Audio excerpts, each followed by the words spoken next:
Next one.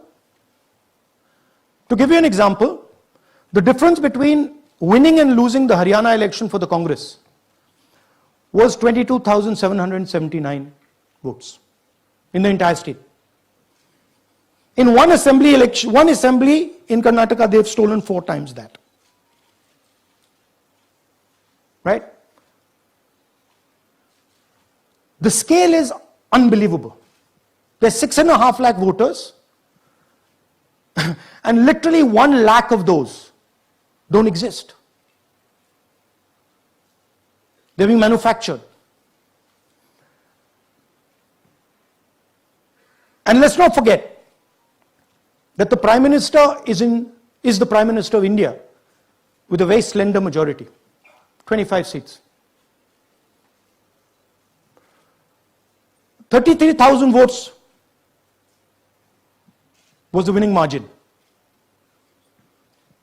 Okay, so what we are saying to the Election Commission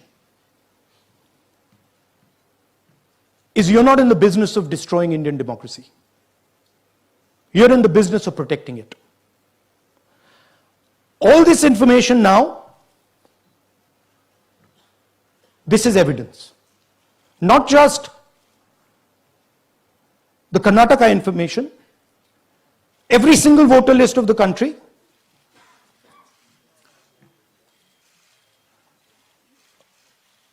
This is a crime that is being committed against the Indian Constitution, against the Indian flag. Okay, this is nothing less than that. And this is evidence of the crime in one assembly. We are absolutely convinced because we see the pattern. We've studied the pattern. We are absolutely convinced that this crime is being done at a huge scale across the country, in state after state after state. So for us, the CCTV footage and the voter list is now evidence in crime. And the Election Commission is busy trying to destroy it. So I want the nation to know that there is a huge criminal fraud being perpetrated on this country. It is being done by the Election Commission and the party in power, and we have given you crystal clear, undoubtable proof here. There is circumstantial evidence. They do not give us the data. They give us the runaround. They have actively themselves said they're going to destroy CCTV footage. This is why they want to destroy it. They want to destroy it so that we cannot identify Shakun Rani voting twice.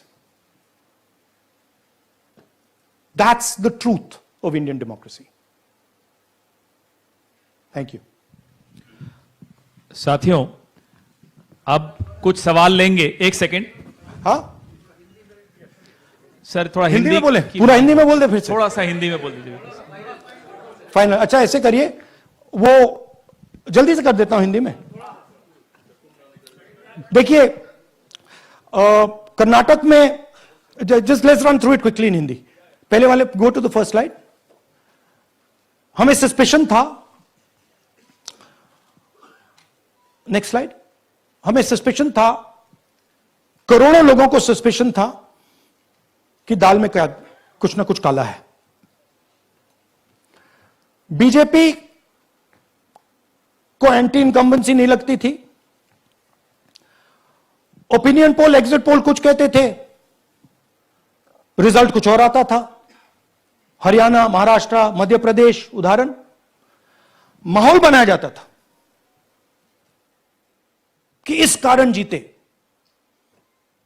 Ladli Behna, Pulwama, Sindoor, narrative creation. और फिर election commission choreograph schedule बनाता था. जब कागज के vote पड़ते थे, हिंदुस्तान 1 दिन में वोट करता था. बट अब इलेक्ट्रॉनिक वोटर मशीन है, महीने लगते हैं. उत्तर प्रदेश के मतलब 5 स्टेजेस हो गए. महाराष्ट्र में 3-4 लगा दो. असम का टाइमिंग चूज करो, हरियाणा का टाइम बदल दो, महाराष्ट्र का टाइम बदल दो. तो इसके कारण हमें सस्पिशन हुआ कि कुछ ना कुछ है। उसके बाद महाराष्ट्र में, और मैंने पब्लिकली कहा, लोकसभा में भाषण दिया, महाराष्ट्र में पता लगा कि 5 महीनों में 5 साल से ज्यादा वोटर लिस्ट में आए। लोकसभा में हमारा गठबंधन जीतता है, विधानसभा में धज्जियां उड़ जाती हैं, पता भी नहीं लगता हमारा गठबंधन कहां गायब हो गया। 1 करोड़ नए वोटर विधानसभा में वोट करते हैं, लोकसभा में नहीं किया, विधानसभा में किया। इलेक्शन कमीशन कहता है 5:30 बजे बहुत भारी वोटिंग हुई। हमारे पोलिंग बूथ के वर्कर्स कहते हैं 5:30 बजे कोई भारी वोटिंग नहीं हुई थी, कोई लाइनें नहीं थी। तो महाराष्ट्र में पहली बार देखने को मिला कि कुछ ना कुछ गलत है। हमने अपना इन्वेस्टिगेशन शुरू किया क्योंकि सबूत नहीं था, कंजेक्चर था, हमें लगता था, एनजीओ वालों को लगता था, मीडिया वालों को लगता था, विपक्ष की पार्टियों को लगता था, बट सबूत, क्लियर सबूत नहीं था। तो हम झिझक के बोलते थे। मैं थोड़ा कम झिझक के बोलता था, बट जनरली। प्रेस कॉन्फ्रेंस की महाराष्ट्र के बाद कि देखिए, इलेक्शन कमीशन से हमने कहा समझाइए ये हुआ कैसे, 1 करोड़ नए वोटर कैसे आए, लोकसभा में एक नतीजा, विधानसभा में दूसरा नतीजा। आर्टिकल लिखा, रीजनल न्यूज़पेपर्स में डाला, महाराष्ट्र में डाला, बहुत चला महाराष्ट्र में, क्योंकि लोगों को यह फीलिंग थी कि कुछ ना कुछ यहां पे गलत हुआ है। तो फिर हमने कहा ठीक है, चलिए सबूत निकालते हैं, सबूत ढूंढते हैं।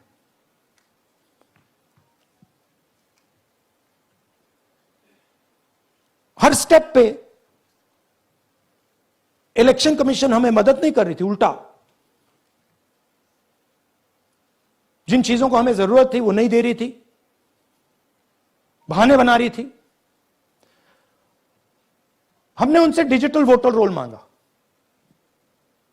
इलेक्ट्रॉनिक फॉर्म में वोटर लिस्ट दे दीजिए, नहीं दे सकते।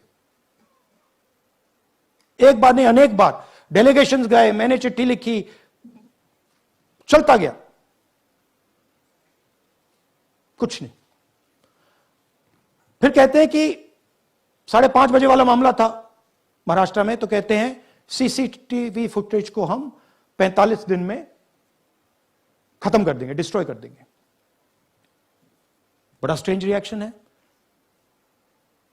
आज 21वीं सदी में आप अनलिमिटेड डेटा एक ड्राइव पर रख सकते हो, पूरा हिस्टोरिकल डेटा आप 50-100 साल का रख सकते हो एक छोटी सी हार्ड ड्राइव में, और इसी उसको डिस्ट्रॉय करना चाहती, क्यों?